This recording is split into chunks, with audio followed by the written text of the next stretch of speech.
There were times when I really wanted to declutter, but just looking around the house made me feel tired. There was just too much stuff, not enough time, and I kept living with that nagging feeling I should really get to this. But I haven't. I didn't even know where to start. And every time I tried, it felt like I wasn't getting anywhere. Have you ever felt the same way? In today's video, I'm sharing 10 little tricks I wish I had known sooner. Realistic, stress-free ways to start decluttering without needing 3 free hours or a perfect plan. Each tip helped me feel less overwhelmed and more in control even on the busiest days. So if you've ever felt too busy to deal with the mess, or like every time you start, it's just too much, this video is here to help. These are all things I've tried myself, and they really helped. There's one tip at the very end I now think of as my silent assistant because just that one habit helped me clear out a surprising amount each week without even thinking about it. So if you're here for calm, doable progress, I think you'll find something that works for you too. My channel offers real simple ways to make decluttering and organizing part of everyday life without stress or perfection. If anything I share feels familiar to you, go ahead and hit subscribe. I post new videos every day. All right, let's get into the very first tip super quick and something you can try today.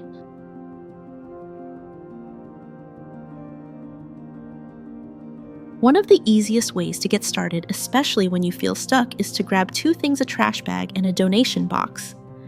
Then just take a slow walk through your home. You don't need to overthink or plan anything. The goal here is not a deep declutter. It's simply to remove what's obviously ready to go. Start with the trash. Old receipts, packaging, broken hangers, dried out pens. Anything that doesn't need a decision. If it's clearly trash, toss it. The point is to give yourself a few quick wins that don't drain your mental energy. Then comes the donation box. As you move through each room, ask yourself, is there anything here I haven't touched in months? Is this still useful to me, or am I just keeping it out of habit? Don't worry about doing a full closet clean out. That's not the goal right now. Just scan the room like a calm observer. One mug from the back of the cupboard, a shirt you skip over every time you get dressed, a duplicate kitchen tool you forgot you even had. I like doing this when I'm on the phone or listening to a podcast. It makes the task feel even lighter. And sometimes I'll set a timer for 10 or 15 minutes just to give myself a little boundary. That way I don't end up getting sidetracked or overwhelmed. The beauty of this tip is that you don't need motivation, just movement. It's not about perfection. It's not about doing it all. It's about making space, one small pass at a time. So if you're feeling stuck or frozen, just grab a bag, grab a box, and take a slow loop through your home. I promise even 5 minutes can shift the energy. And when you're done, pause for a moment. Look at what you gathered. That's progress, and it counts. Before we go to tip 2, if you're someone who wants to stay more organized all year, I've got next video coming up soon where I'll share a few life-changing habits that make decluttering almost automatic. You don't have to wait for motivation, it just becomes part of how you live. But for today, let's go back to this list and move on to tip number 2.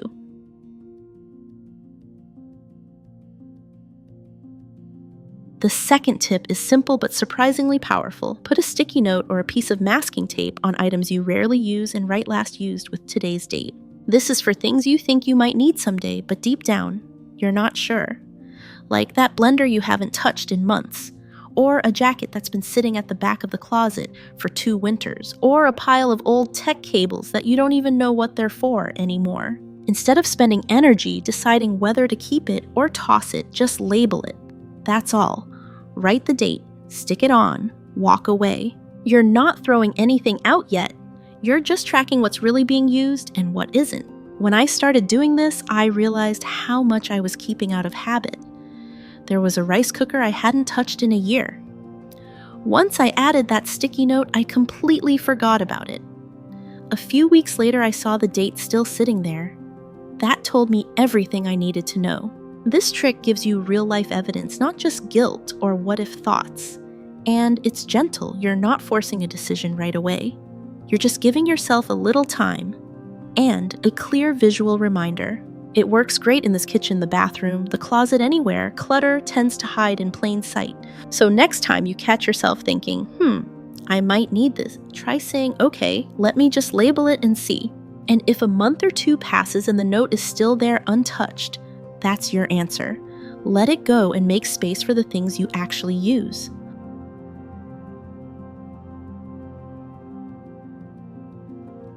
The third tip is something I started doing when I realized I was keeping too many things I wasn't actually using, just feeling guilty about them.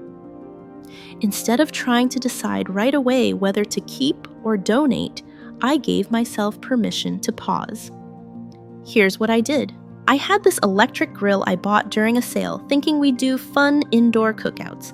But every time I looked at it, I remembered how hard it was to clean, and how we only used it once. It sat on the counter for months silently judging me. So I put it in a cabinet, way in the back, not to throw it out, just to see what would happen if I didn't look at it for a while. Same with a box of meal prep containers.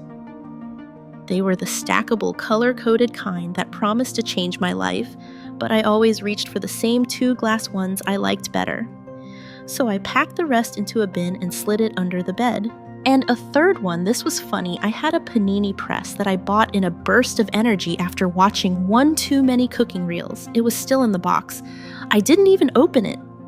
That one went straight into hallway storage. None of these things were bad. They were just not for the life I was actually living. I put a sticky note on the bin check back in 2 months. And here's what happened. I forgot they were there. 2 months later, when I opened the cabinet and pulled out that grill again, it didn't feel like a decision anymore. It felt clear. It was time to let it go. This tip is perfect when you're not quite ready to part with something, but also not using it. You're making space without committing yet, and that's okay. So if you're staring at something and thinking, I might use it, someday, try this instead. Move it. Hide it. Let time do the work for you. And when you check back later, the answer will usually be obvious.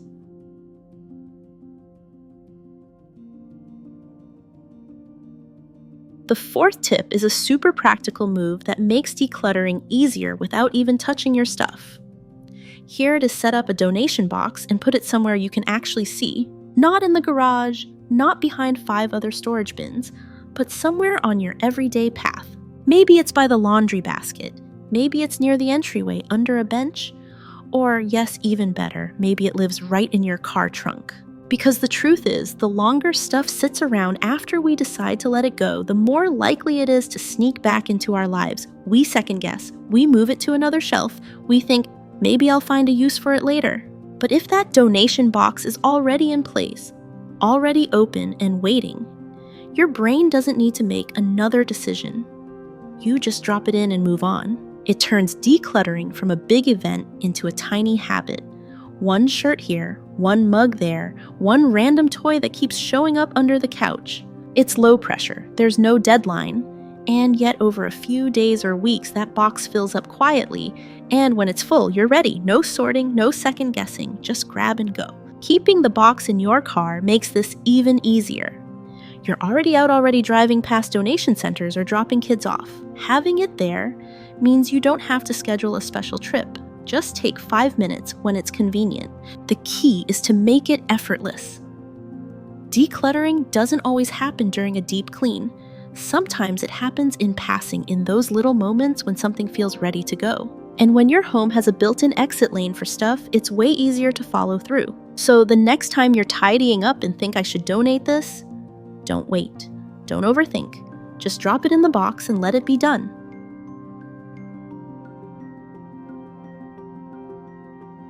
The fifth tip is all about lowering the pressure. You don't need an entire free afternoon to start decluttering. You just need 5 to 10 minutes, really. Pick one drawer, one shelf, one corner of a room. Set a timer if you want. When it goes off, you stop. That's it. This works because big messes make us freeze. We look at the whole room and think, ugh, I don't have time for this, so we avoid it completely. But if you tell yourself, I'm just going to clear off this one surface, your brain says, okay, that feels doable.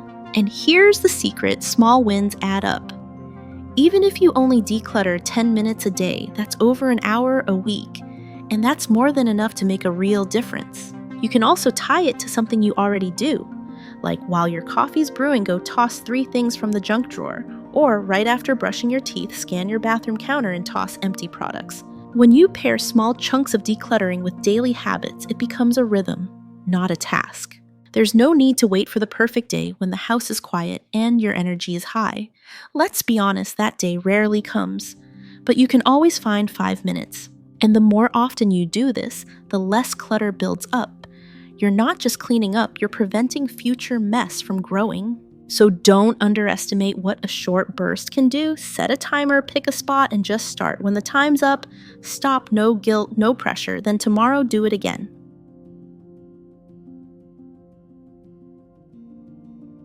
The 6th tip is to create a temporary storage box for things you're not sure you want to keep.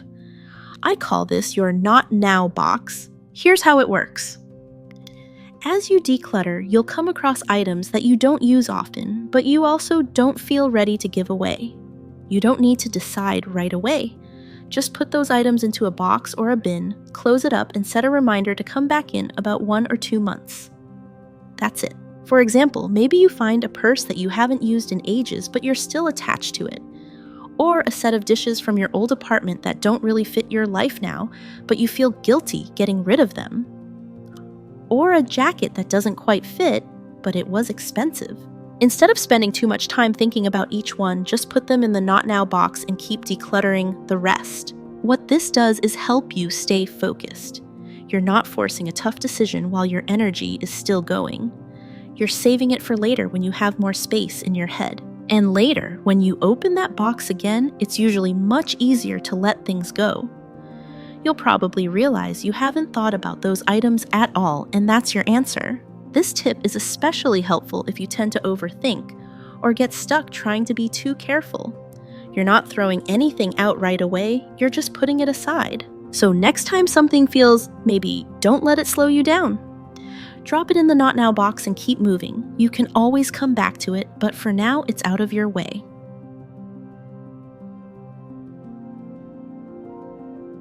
The 7th tip is something that saves a lot of time and energy. When you're decluttering, just focus on removing items. Don't clean, don't organize, just declutter. It sounds simple, but it's one of the biggest traps people fall into, including me. You start going through a drawer, then you notice it's dusty, so you grab a cloth. Then you decide to rearrange things inside, and before you know it, you've spent 45 minutes cleaning and organizing, but you haven't actually removed anything. That's not decluttering, that's something else. Cleaning, organizing, and decluttering are 3 totally different tasks, and trying to do all of them at once will slow you down, drain your energy, and make the whole thing feel harder than it needs to be. So here's what I suggest. When you're decluttering, stay laser focused on one question. Do I want to keep this in my life or let it go? That's it. You can always come back later to wipe down the shelf. You can reorganize things after you've made space. But if you try to do it all at once, you'll either stop early or end up overwhelmed and not finish. This is especially important if you're low on time or energy, which most of us are. Decluttering alone is already a big mental task, so don't add more to it. It's okay if the space doesn't look perfect right after. That's not the goal here. The goal is less stuff. So next time you're about to declutter a drawer or a shelf, try this. Don't grab the cleaning spray. Don't reach for bins or labels. Just bring a donation bag and focus on what can go. You can do the rest later and it'll be easier once there's less to deal with.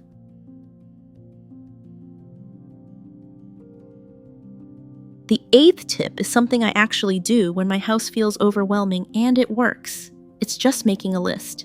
But not just any list, a decluttering plan by week. Here's how I do it. I grab a piece of paper and write down 5 to 8 small areas that are bothering me. Not entire rooms, just specific spots, like that top drawer in the kitchen, the floor of the entryway closet, the cabinet under the bathroom sink, the smaller the better. Once I have my list, I grab a highlighter and mark one to do each weekend. 1 spot each week. That's it, nothing more. So for example, one Saturday morning, I just cleared out the cabinet under the bathroom sink.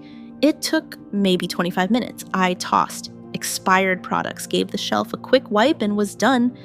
And honestly, it felt so good because I actually finished it.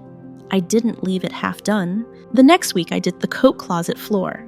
Just that. Picked up shoes we never wear, folded some reusable bags, vacuumed the bottom. Done. When you work this way, you're not trying to tackle the whole house. You're just showing up for one little zone at a time. And those little wins build momentum fast. So if you want to try this, here's what you can do today. Get a notepad or open a note on your phone. Walk through your home and write down 5 to 8 small clutter zones, just small ones. Look at your schedule and assign one to each week, whatever day works for you. When that week comes, set a 30-minute timer and just do that one zone. Nothing else. Don't overthink it. You don't need a fancy tracker or labels, just a simple list and a little follow-through. That's how I decluttered most of my house, not in a weekend, but one little space at a time.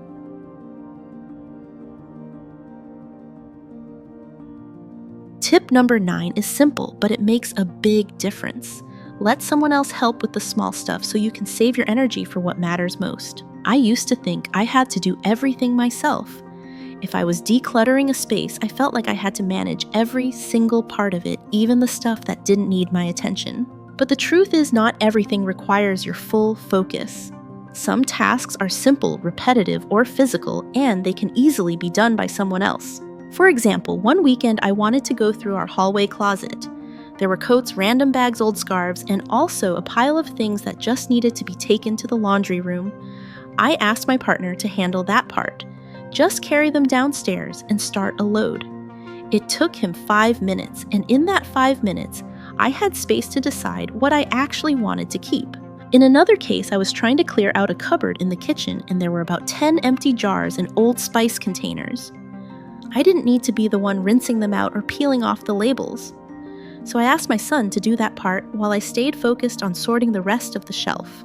It may sound small, but those little bits of help gave me more focus and less frustration. And the best part, most people are willing to help when the task is clear and simple. You don't need to say, "Can you help me declutter the whole room?" Just say, "Can you take this box to the garage?" or "Can you throw this bag out for me?" That's it. You're not asking for emotional labor.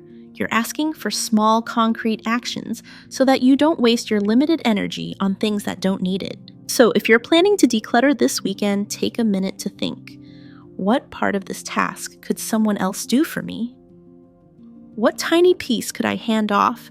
Because your time and energy are limited, and if you spend it all taking out the trash or wiping dusty lids, you won't have enough left for the real work.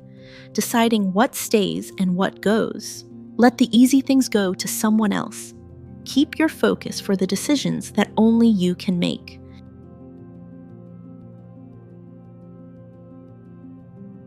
This last tip is all about making decluttering feel lighter, even a little enjoyable. Because let's be honest, sometimes the hardest part isn't the mess itself, it's getting started. You're tired, you've had a long day. The idea of sorting through a drawer sounds exhausting. That's why I started combining decluttering with things I already enjoy. And it completely changed the experience for me. Sometimes I'll play a podcast. I love the kind that makes me laugh or helps me relax. Other times I put on music that makes me feel good. It doesn't have to be upbeat. Sometimes it's just soft background music that helps me settle in. Just having that layer of enjoyment makes the task feel less like a chore and more like a break from everything else. And here's another thing I do. I plan a small reward for when I finish. Not something big, just something that feels like a treat. Maybe it's a coffee break. Maybe it's reading for 10 minutes with no interruptions. Or watching a YouTube video I've been saving. It's not about bribing myself. It's about making the whole thing feel kinder. Instead of, "I have to get this done," it becomes, "I'm gonna do this small thing and then I get to enjoy something I like." One time, I set a timer for 20 minutes, turned on a podcast I'd been meaning to catch up on, and tackled the shelf above my desk. It flew by. By the time the episode was done, the space looked completely different, and I didn't feel drained. I actually felt calmer. So if you've been putting off decluttering because it feels too heavy, try pairing it with something that brings you joy. Make it part of your rhythm. Make it part of something that's already pleasant. And when you finish, give yourself a moment. You did something. You made space. And you're allowed to enjoy that.